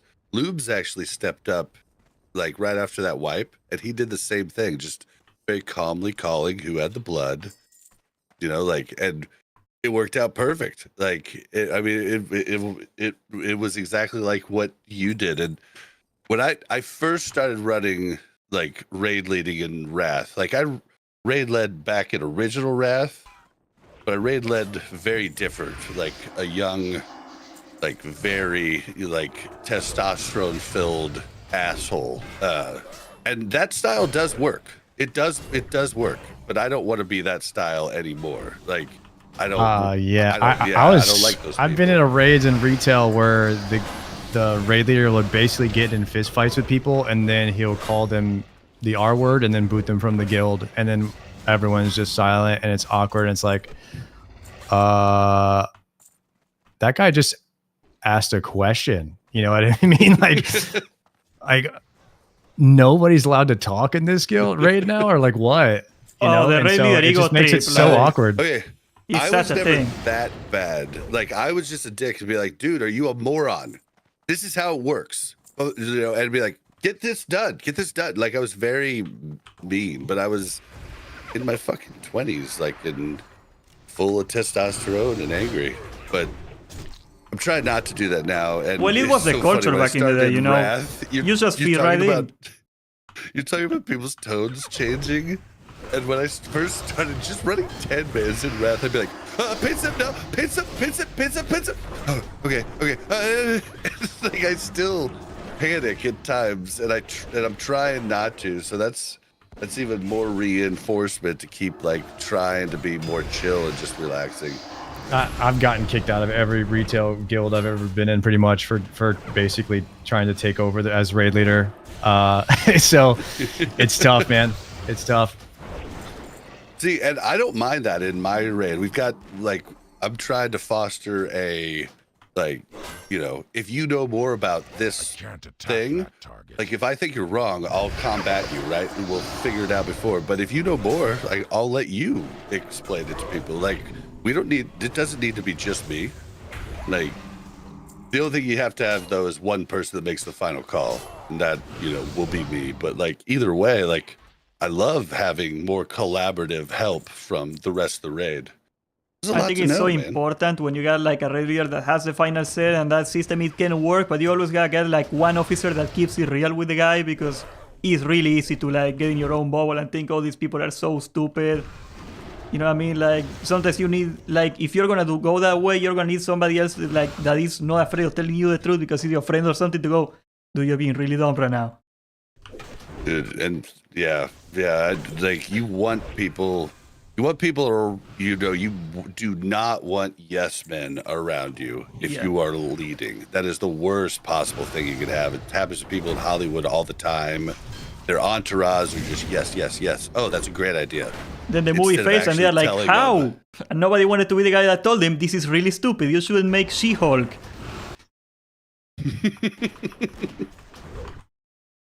Well said. All right, Nobody wanted to be the guy that told them. No, they wanted to be that guy. Well, let's move on to... time for the news. All right, so just to let you guys know, On top, okay, so Cataclysm pre-patch arrived a few days ago. We're recording on the 3rd, so it was like 4 days ago. But just to let you guys know, the in-game services like transferring tunes, race changes,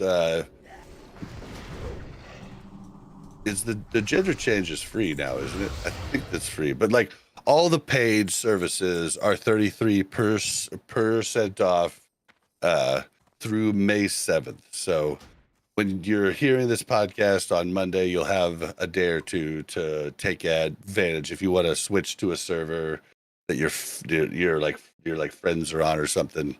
So just let you guys know that. But have you guys tried it? Like, I know you guys have tried out Cata. I have not. Like, I've still haven't jumped in. I still haven't updated my add-ons yet. I feel like I'm at a unique spot where I don't have to make YouTube guides and I can wait for a week and then all my add-on problems, poof, they don't exist. Like, they're fine. So I can keep playing SOD, making gold and doing what I want to do and then jump in a little bit later. But you guys played. How do you feel the about difference in the guides when you're a pre-patch? week late is astronomical. I had to learn that one the hard yeah. way. You gotta be there. Yeah, and since I don't do that, like, I'm good, right? So I'm just gonna, this time around, I've got something else to play. I'm just gonna wait a week. But what have you guys thought of the pre-patch? Give me a rundown if you want to. Yeah, I had my rogue from season 1. He was like full bist out. I logged in and then I found out that the guys in boosted gear had like way better gear than you. So I ended up just boosting a mage because my old hands are not good at mashing the melee rotation like all the time. It's way more APM, too much carpal tunnel for me. So I swapped back over to mage and I'm absolutely loving it. The class design is so much fun. The raid, I'm doing the Wrath of the Lich King raids right now for the first time. So I've never done ICC. We did it last night on 10 man. We killed Arthas. That was really, really fun. And I got to level my secondary profession so I can get those haste buffs into my attachments. But I think overall the game design, like the glyphs and the talent system, it's pretty easy to understand. And overall, like I think the most important thing for me is that that your class is just fun to play. And I can't honestly say that about too many classes in SOD right now, but Mage and Cataclysm is really fun. Yeah, I will give it to you. They've got to figure out, like, there's still a lot of one button rotations in SOD, and like adding all the new abilities was supposed to like basically kind of rathify SOD.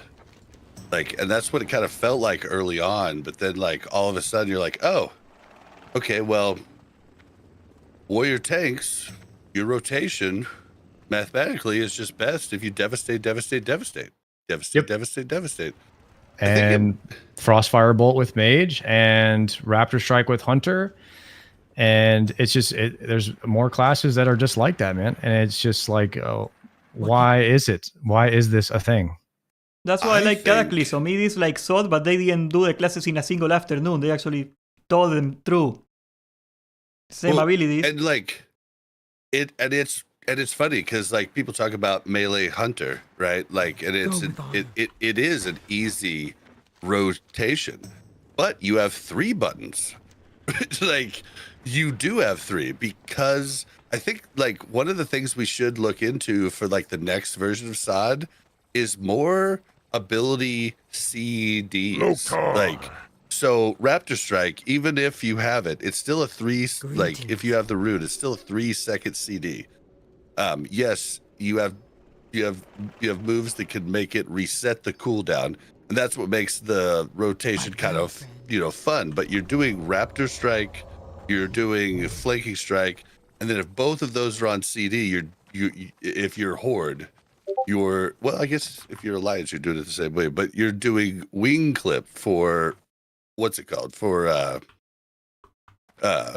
Wind Fury procs, right? So you're doing 3 different things. So like, it's not a one button thing, but it is easy. Like, so maybe the thing they need to look into more is just cooldowns, even if short, on every ability. So you're always going to be looking for something to plug in when the ability's on cooldown. If Devastate had a 3-second cooldown, you would be using something else. Yeah. Absolutely. I think that there's some classes that are really good though. How may You know, I there's aid some you? classes that are pretty polished and they have a nice rotation. Range Hunter being one. I really like Range Hunter rotation right now. Resto Druid is pretty clean. Range Like Hunter they has a messed up really every other cool, druid except yeah. one. Ancestors watch over you. Yeah, I actually have to go get my, like, I was going to do Ranged Hunter this week, but I have to get my, like, I have to get the proper runes. I'm a little bit behind on the runes, but, yeah, so, I don't know. What about the bugs, though, on Cataclysm? Like, I've heard that those are bad, like, really bad for certain classes. Sometimes you can't zone into a dungeon. You have to like log out, log in. Mage Combustion was bugged. That got fixed last night. So it's not too bad anymore. I mean, there's the occasional thing here and there, but I feel like they're ironing it out pretty quickly. All right. Okay, I'm going to move us into...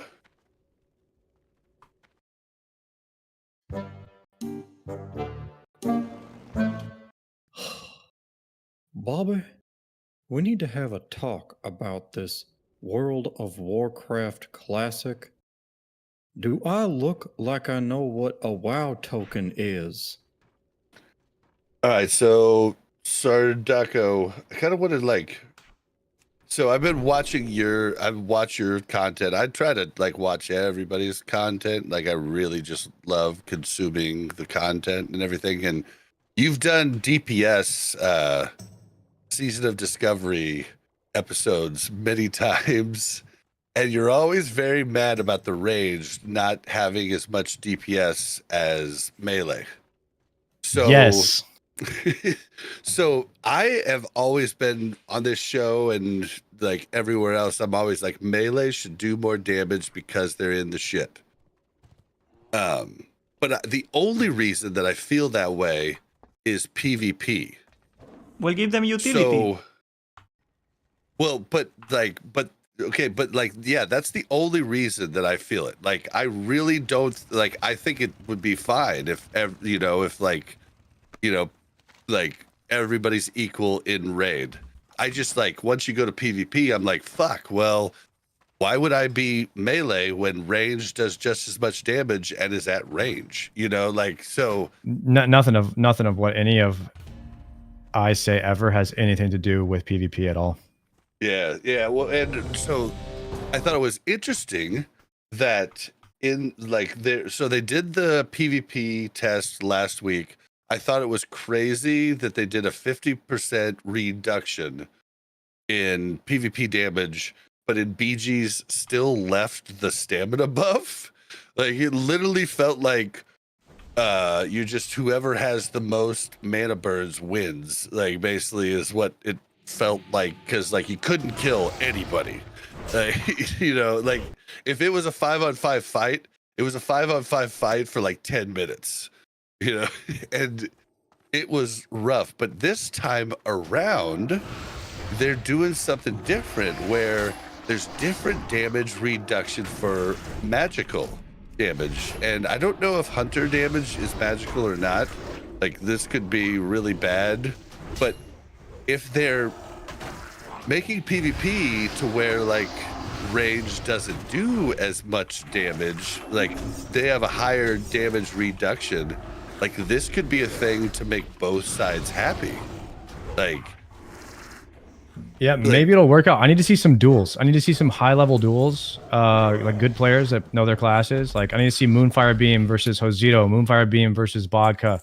Yeah. You know, I need to see Shobek versus Zaryu. I need to see some high level duels with this PvP stuff going on, and I'll make my assessment kind of based off of that. Now, Hosito did make a video, which I reacted to today, of him just kind of getting hit by each class. He dueled every class, and he counted the time that it took for them to kill him while he was just standing still. And Prot Warrior was the quickest kill. Crazy. The Devastate spam was the fastest KO, like 3.5 Makes seconds. sense. 100-0. Because if it takes longer to kill, you can I actually watched stack that up too. the Sunders, you know? And like all the range classes just couldn't kill anything quick. Melee was just destroying, and it made me wonder, like, all right, if this was flat 50, and then they're going to nerf range, well, they're unnerfing everybody by like 20%, but then they're giving melee a 10% more damage than the range, and melee were already destroying in kill times. I'm wondering how that's going to play out, because it seems like when melee is on you, yeah, maybe they should do more damage. So maybe what Bob is saying, like, that's going to be, it is a good thing that they're not nerfing them. But if you just watch like Josito's video, it's like, oh shit, the melee really do crank already way more than the ranged. So we'll have to see how it plays out.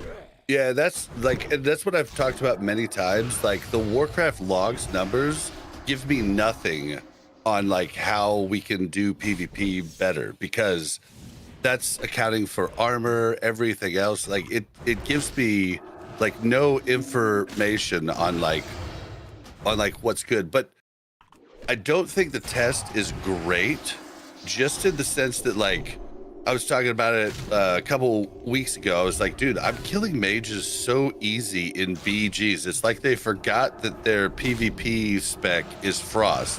And then right after, dude, right after I said that though, I've run into so many Frost mages that have just fucked me up. Like, even my fucking, like, my, like, rogue, like, you know, like has like major trouble with, but my hunter, which just like carries in BGs as survival, like, these like fucking Frost mages kick my ass. And I'm just like, okay, well, if you thought that you could PvP in PvE spec, like, that was your bad. Like, there are, like, mages rule if they do it right, you know, especially in Sod. So, like, if you're just hitting on somebody and a mage isn't popping their different CEDs, then, like, of course a melee is going to destroy them because, like, the armor, right? Like, but if a mage is able to kite, I feel like the duels is you're right on in saying you need to see these high level duels, like, of people that we know play the game well. Like, I think that's a better test than watching just somebody hit somebody with them not hitting any CDs, right? I would love if Blizzard would do that. They would just be like, all right, we're going to host a duel tournament and we're going to see what needs to be balanced or whatever. Or you could just do a testing where they just invite 10 streamers that all play each class, and they just come in and they just give their thoughts, you know, after they duel. Yeah. That's my main grievance with this idea. I don't think the damage reduction is a bad idea. I think we need it. But, like, why, if you give it the same reduction to every class, that is not fair. Like, there are classes that are way more survivable than others. Like, is it fair that a Clotty gets the same reduction than a freaking tank? Yeah, it'll be interesting. I'm gonna basically, right after the show, I'm gonna go right in and PvP all weekend, so I can give my thoughts on it afterwards. But last weekend, did you guys play last weekend at all in PvP? I know a PvP. I'm a good boy. You are talking to a man that has done like one duel in his life. I don't PvP. I avoid battlegrounds at all costs. I was basically gladiator in retail, but that was some time ago, man, and that was on rogue. Gotcha. Okay, well, yeah, I played. So we recorded the show, and I'd played a few games the night prior. On Friday night, and we recorded the show on Saturday, and like, I played the entire weekend, and it was crazy. Like, we went from having, like, you know, like, normally it was like 50 to 60 killing blows was like the top guy in a 3-2 entire time Arathi Basin, to having the top killing blows being like 15 in a 3 versus 2, and like all it was about was just spinning and like CCing the guys so they couldn't stop you taking the flag. Like, it was absurd and crazy. And paladins were even more atrocious because, like, you're doing way less damage to them, so like their bubble lay on hands, bop, all like, you know, were staggered even more. It was absolutely insane. You would get, I feel like it would have been such a better test just to like not have the extra health, because like my hunter in Arathi Basin, my survival hunter has almost 8k health, like with full buffs, like, and not consumes that I buy from the auction house, like just full like buffs, and like I'm sitting at 7,500 health. Like that's absolutely insane. And we would get somebody down to 20%, and then somebody would heal them up with no mana. It was interesting. I think this test will be a lot more fun. Like it'll play to like you ceasing at the right time, ceasing the heal at the right time to be able to make the kill. I'm interested to try it out, but don't really have a whole lot. And it sounds like you guys don't even like the PvP, so I guess it was kind of a silly conversation for me to bring up in the episode.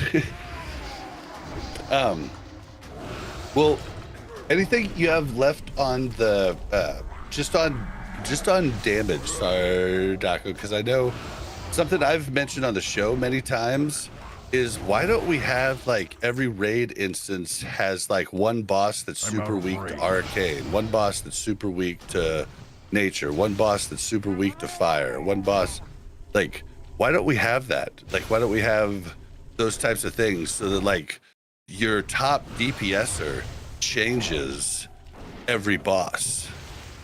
Like, I've always thought that would be really cool and a way to like make everybody kind of happy, because like you come in and like, this is my boss, this is the one, this is the reason they brought me. I could see that being really cool, especially for off meta specs. I think that they did try to do that with Mechagon or Nomergon, and all the melee hated it. Well, because it was across the board, basically. Like, I mean, yeah, it was like only the last 3 bosses that had all the armor, right? If I'm correct. But well, still, Calrus was weak to melee, and then there was one boss that was, you know, weak to magic. I feel like that you're saying something a little bit more specific than that, which is like make something vulnerable to frost, so frost mages can be good. yeah, just for like one boss. It would be crazy for like speed runners and stuff. Like the swaps, they'd be doing as much swaps as they could, right? Types of deal. But that's fine. That would make it even more fun for us to watch speed runners do it. Like, you know, they'd be doing as many swaps as Warcraft logs allowed them. I feel like that could be cool. But what do you think they're gonna do? Like, is it weird for you that I'm looking at the DPS and Frost Mage and Fire Mage are about the same in raid? It is kind of weird for the first time. I like it. I mean, I think that all specs should be, I'm a big believer in balance. So I think that every spec should be viable and do about the same damage, like with maybe a maximum of like a 5 percentile spread, where a Shadow Priest should never do as much damage as a Fire Mage, because they have an ability to heal the raid with Vamp Embrace. They're a utility class. So I think that utility should equal DPS loss, but it shouldn't be so drastic that it discourages you from playing the class because you want to pump. Yeah, I feel like buffs are a huge thing in that. Like, that's why rogues felt so bad. Like, if rogue's not doing crazy damage over everybody else, then like, why the fuck do you bring them? I mean, we have the 3 set now, which is awesome, right? It like helps the whole raid, but without that, you don't bring a rogue. Like, yeah, there isn't a reason to. And I've been preaching that on my DPS of the week videos and stuff like that. I'm like, why would you bring a rogue? You know, and the only reason you need one is for Blackwing Lair for traps. Yeah, and what we were talking about earlier, like comp is the cheat code for this game. So yeah, but it's such a hard thing, because like you look at Enhancement Shaman right now, just a little bit below the rogue, but boy, they bring a lot more to the raid than a fucking rogue does, right?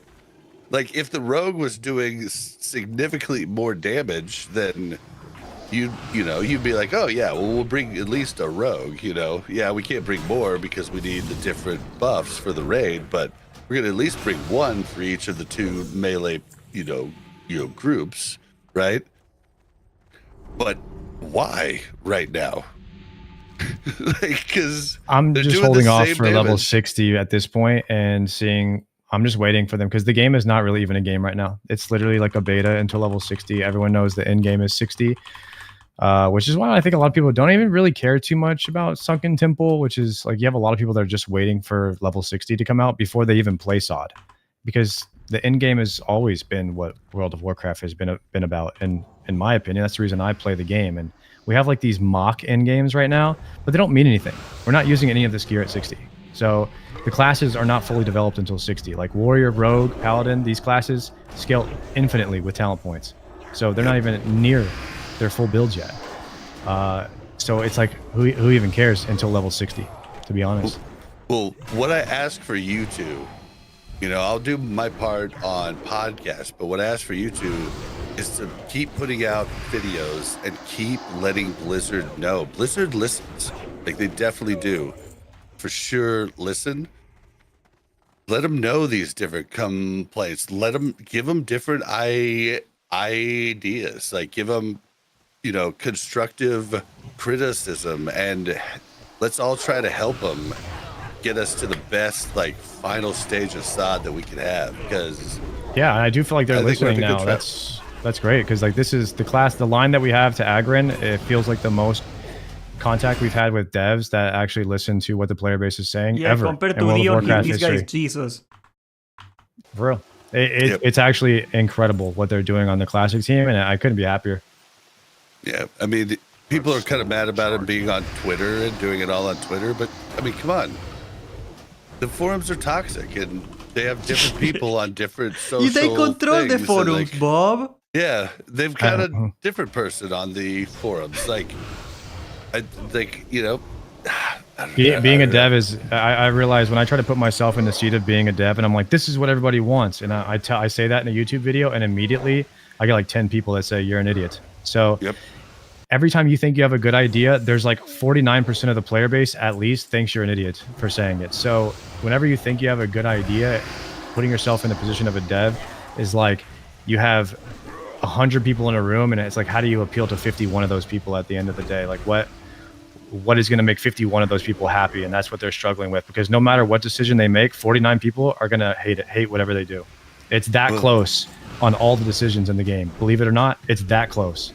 And the majority of people that think you're an idiot, like, I just chalk them up to being idiots unless they can tell me why my thought won't work. And that's what I love about doing this I love doing that too. I love that. There's a lot of people that do come back with really good ones, and I'm like, damn, okay, that was good. But then the ones that are just like never, like, I write back, well, can you be specific? Yeah, I don't let people complain unless they offer a solution to the complaint. Yeah, like, if you're just gonna complain, like, who the fuck cares, bro? Like, yeah. Especially in this game, because the solution is pretty self-evident if you think something is a problem, like most of the time. Like, all right, well, guys, we've had a good episode, but we've run into some time constraints, and we're gonna have to close out the show real quick. Before we close it out, don't forget to follow us on Twitter at WC Reloaded. Don't forget to follow us on Twitter at WC Reloaded. You can follow the Mash Those Buttons Network at the Mash Network. We want your WoW stories, whatever you want to tell us. Send your emails to wcrpodcast@gmail.com. If you'd like to join our Discord, it's warcraftreloaded.com/Discord. If you'd like to get a Rested XP guide for Cata, you can do so by going to warcraftreloaded.com/RestedXP. Guys, give us, please, give us some more voicemails. They're so fun. 816-866-1066 or speakpipe.com/warcraftreloaded. And if you want to join the Patreon or anything, everything's over at warcraftreloaded.com. Thank you, guys. Sand, where can we find you? San Medina on YouTube. It has an N on it between the A and the M. People get really mixed up on that one. And that's pretty much it. I don't stream on Twitch. They don't like me there. And we'll have his links in the show notes too. Sorry, Daco, where can we find you? Sardako on YouTube and Twitter, and and I think on TikTok as well. I just made one of those like last week though. Nice TikTok. Let's hope it doesn't get banned. Are you gonna dance? They're still in the process of that.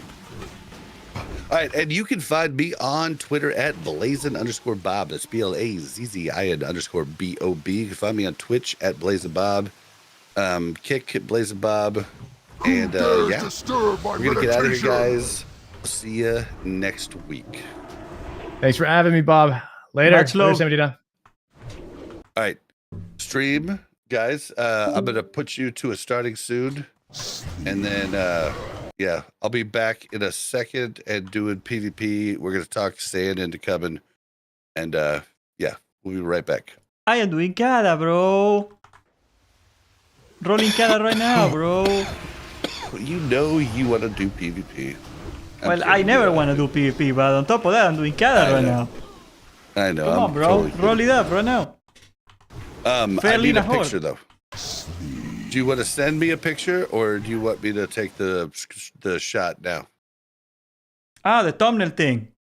I know. What do you want to do this week? Well, I mean, Mel can always find a picture from anything of me, but You know, you need me do you to wanna soy jack in send the me picture. one? Well, well, I can, I but didn't know like, if we what do could you get want me to do in the Sardo picture, to though? do I don't know if we could like talk Sardako into doing something like we've done for the other ones. So Okay, just give me. I'm gonna soy jack right now. Me, Let me do a picture. I'm gonna soy jack it right now. Okay. Let me go Alright, full so- camera here. I got seed right here. It's killing me, dude. This thing hurts. all right, so you're just gonna send me a picture then. Yeah, give me a second. I got practice the face thing.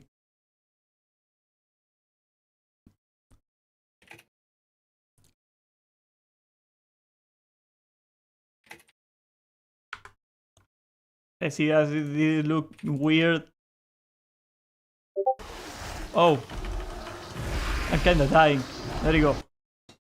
So where's the picture?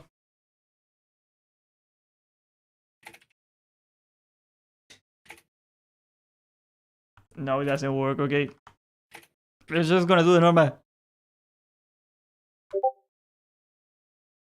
This gotta work. I tell you, man, I don't do faces in thumbnails just because I don't want to be 20 minutes trying to do a face.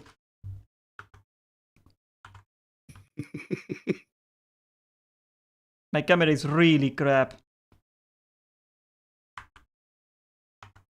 Well, like Mel does, like she does such good ones. Yeah, it takes a lot of time to crop up a face. Yeah, that's the best I can do, but my camera is really blurry today for some reason.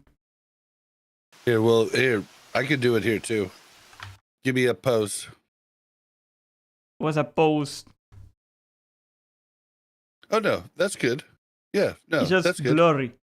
And it has my seat. I should have on the other side of my face, bro. Is it? Yeah, it's not blurry to me. I ate a lot of That's beans good. too.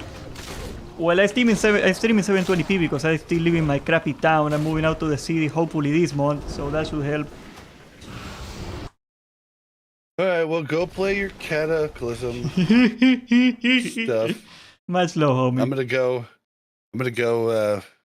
Not be as good in BGs on my rogue as I am on my hunter.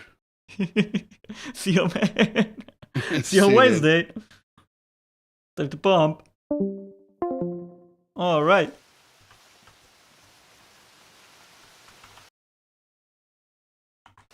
Sorry about that. My dog ate my cat.